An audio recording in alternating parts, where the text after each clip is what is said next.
Unalalamika mwanamke wako hafiki kileleni. Umewahi kutumia staili hii? Naongea na wewe ambaye unasema huwezi kumfikisha mwanamke wako kileleni. Umewahi kutumia staili hii? Kama hujawahi kutumia staili hii, basi anza kutumia staili hii. Mwanamke wako atafika kileleni baba. Mwanamke wangu hafiki kileleni, lakini naenda bao 3, naenda bao 4, lakini hafiki kileleni. Nifanyaje? Tumia staili hii mzee baba. Tumia staili hii uone kama hatavuruga, kama hatafika kileleni. Asipofika kileleni, nikwambie, asipofika kileleni, njoo kwangu. Njoo nikuelekeze cha kufanya. Chukua namba kwenye profile, njoo nikupe maelekezo.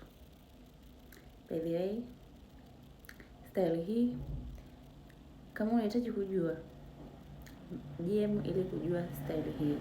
Ila kama una changamoto kwa serious, unahitaji kupata huduma, unahitaji kupata msaada, umeteseka kwa muda mrefu, basi pia njoo kwenye profile yangu, chukua namba, nipigie moja kwa moja. Usitume message, piga moja kwa moja direct uweze kupata msaada wa haraka.